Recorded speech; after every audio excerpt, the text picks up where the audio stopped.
Hello guys, welcome back to my channel Priya's multipurpose channel.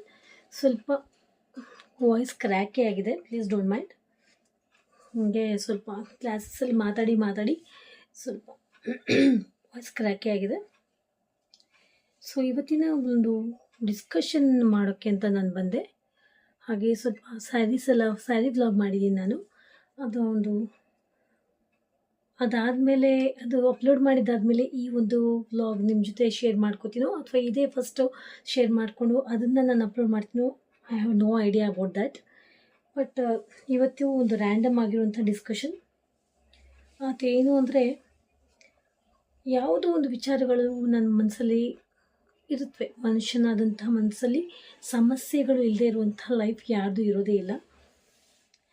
ಆದರೆ ಆ ಸಮಸ್ಯೆಗಳನ್ನು ನಾವು ಬಗೆಹರಿಸ್ಕೊಳ್ಳುವಂತಹ ಯೋಚನೆ ಮಾಡುವಂತಹ ದಾರಿ ಯಾವುದು ಅನ್ನೋದ್ರ ಬಗ್ಗೆ ನಾವು ಥಿಂಕ್ ಮಾಡ್ತಾ ಹೋಗಬೇಕಾಗುತ್ತೆ. ಎಸ್, ಐ ಅಗ್ರಿ, ಸಮಸ್ಯೆಗಳು ಅಷ್ಟು ಸುಲಭವಾಗಿ ಅದು ಹೋಗ್ಲಾಡ್ಸೋಕ್ಕಾಗಲ್ಲ. ಯಾಕಂದರೆ ಒಬ್ಬೊಬ್ಬ ಮನುಷ್ಯನ ಲೈಫಲ್ಲಿ ಹಲವಾರು ರೀತಿಯ ಸಮಸ್ಯೆಗಳಿರುತ್ತೆ. But for every solutions there is for every problems there is a solution. But ಅದನ್ನ ಹುಡ್ಕೋಂತಹ ದಾರಿ, ಬಗೆಹರಿಸ್ಕೊಳ್ಳೋಂತಹ ದಾರಿ ನಾವು ಕಂಡ್ಕೋಬೇಕಾಗುತ್ತೆ. ನಾನು ಹೇಳೋದೇನು ಅಂದರೆ, ಸಮಸ್ಯೆಗಳನ್ನು ನಾವು ಲ್ಯಾಗ್ ಮಾಡಬಾರ್ದು. ಆದಷ್ಟು ಬೇಗ ಅದನ್ನು ಆಚೆ ಬರೋಕ್ಕೆ ಪ್ರಯತ್ನ ಪಟ್ಬಿಡಬೇಕು. ಡೆಸ್ಟಿನೇಷನಲ್ಲಿ ಏನಿರುತ್ತೋ ಅದೇ ಆಗೋದು. ನಾವು ಏನು ಅಂದ್ಕೊಂಡಿರ್ತೀವೋ ಅದು ಯಾವುದು ನಡೆಯಲ್ಲ ಲೈಫಲ್ಲಿ. ನಾವು ಏನು ಅಂದ್ಕೊಳ್ಳಲ್ವೋ ಅದೇ ನಡೆಯೋದು ಜಾಸ್ತಿ. ಬಟ್ ಏನಾಗಬೇಕೋ ಅದು ಹಾಗೇ ಆಗುತ್ತೆ. ದೇವ್ರಿಗೆ ಬಿಟ್ಬಿಟ್ಟಿದ್ದು ಅಂತ ಅಂದ್ಕೊಳ್ಳೋವಂತಹ ನೋಷನ್ ಇರಬೇಕು, ಇಲ್ಲ ಅಂತ ಅನ್ನಲ್ಲ.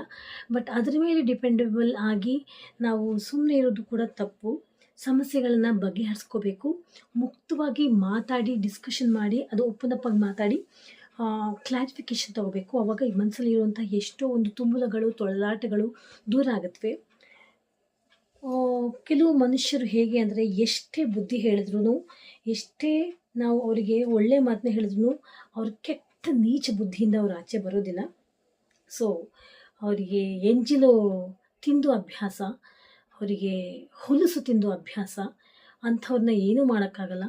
ಯಾಕಂದರೆ ಮಾನ ಮರ್ಯಾದೆಯಿಂದ ಬದುಕಿ ಬಾಳಿರುವಂತಹ ಜನಗಳಿಗೆ ಅವರ ಮಾನ ಮರ್ಯಾದೆ, ನೈತಿಕತೆ, ಅವರ ಪಾತಿವ್ರತನ ತುಂಬ ದೊಡ್ಡದಾಗಿರುತ್ತೆ. ಯಾಕಂದರೆ ಅವರು ಬೆಳ್ಕೊಂಬಂದಿರೋಂಥ ಸಂಸ್ಕಾರ ಅವರಿಗೆ ದೊಡ್ಡದು. ಯಾಕಂದರೆ ಅವರು ಒಂದು ಹೆಣ್ಣೆ ಆಗಿರ್ಬೋದು, ಗಂಡೆ ಆಗಿರ್ಬೋದು, ಅವರು 2 ಮನೆತನಗಳಿಗೆ ಸಂಬಂಧಪಟ್ಟಿರ್ತಾರೆ. ಮ್ಯಾರಿಡ್ ಬಗ್ಗೆ ಮಾತಾಡ್ತಾ ಇದ್ದೀನಿ. ಅವ್ರಿಗೆ ಹೆಣ್ಮಕ್ಳಿಗೆ ಗಂಡನ ಮನೆ ಕಡೆ ಅವ್ರ ಫ್ಯಾಮಿಲಿ ಹಾಗೂ ತವ್ರ ಮನೆ ಕಡೆ ಫ್ಯಾಮಿಲಿ, 2 ಫ್ಯಾಮಿಲಿಗಳಿಗೂ ಅವ್ರು ಸಂಬಂಧಪಟ್ಟಿರ್ತಾರೆ. ಇನ್ನು ಒಬ್ಬ ಗಂಡಸು ಕೂಡ ತನ್ನ ತಂದೆ ತಾಯಿ ಮನೆತನಕ್ಕೂ ಆ ಮನುಷ್ಯ ಸಂಬಂಧಪಟ್ಟಿರ್ತಾನೆ. ಹೆಂಡತಿಯ ತವ್ರ ಮನೆ ಕಡೆಗೂ ಆ ಮನುಷ್ಯ ಸಂಬಂಧಪಟ್ಟಿರ್ತಾನೆ. ಇನ್ನು ಅವರಿಬ್ಬರಿಂದ ಮಕ್ಕಳು. ಸೊ ಆ ಒಂದು ಅರಿವು, ಗಮನ ಎಲ್ಲರಿಗೂ ಇರಬೇಕು. ಆ್ಯಂಡ್ ಏನೇ ಒಂದು ಸ್ಟೆಪ್ನ ಮುಂದೆ ಇಡಬೇಕು ಅಂತಂದ್ರೂ ನಾವು ನಮ್ಮತನವನ್ನು ನಾವು ಬಿಟ್ಕೊಡ್ಬಾರ್ದು.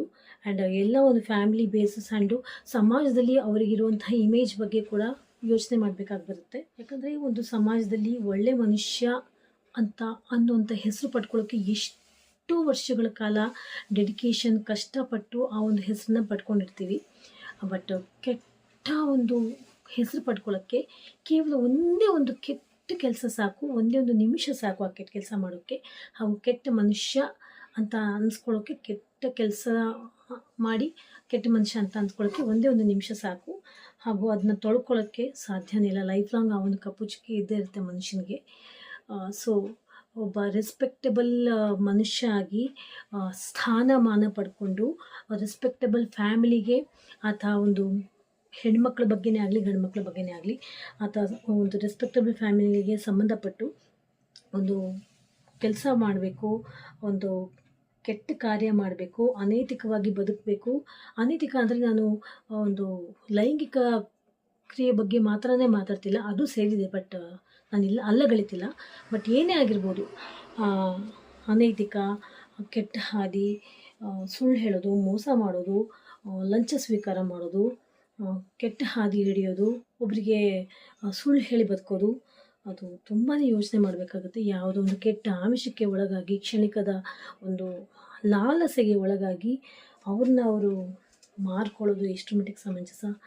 ಆ ಕ್ಷಣಕ್ಕೆ ಒಬ್ಬ ಮನುಷ್ಯನಿಗೆ ಆ ಕ್ಷಣಕ್ಕೆ ಸುಖ, ಸಂತೋಷ, ಆಹ್ಲಾದಕರ ಎಲ್ಲ ಸಿಗಬಹುದು. ಆದರೆ ನಂತರದ ಬದುಕು ಆ ಕ್ಷಣಿಕದ ಬದುಕಿನ ತಕ್ಷಣ, ಆ ಕ್ಷಣಿಕದ ಆ ಒಂದು ಟೈಮ್ ತಕ್ಷಣ ಆದ ತಕ್ಷಣ ಅನುಭವಿಸುವಂಥ ನೋವು ತುಂಬ ದೊಡ್ಡ ನೋವು. ಆ ಮನುಷ್ಯ ಅಷ್ಟೇ ಅಲ್ಲ ಸಫರ್ ಆಗೋದು, ಅವ್ರ ಜೊತೆಯಲ್ಲಿ ಅವ್ರ ಫ್ಯಾಮಿಲಿ ಕೂಡ ಸಫರ್ ಆಗುತ್ತೆ.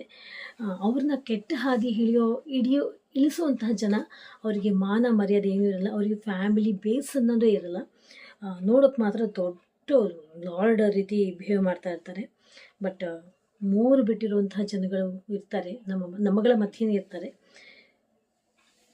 ಅವ್ರಿಗೆ ಏನೂ ಅನ್ನೋಕ್ಕಾಗಲ್ಲ. ಯಾಕಂದರೆ ನಮ್ಮ ಮನೆ ವಸ್ತು ನಾವು ಸರಿ ಇಲ್ಲದ ಮೇಲೆ ಯಾರಿಗೆ ಏನು ಪ್ರಯೋಜನ?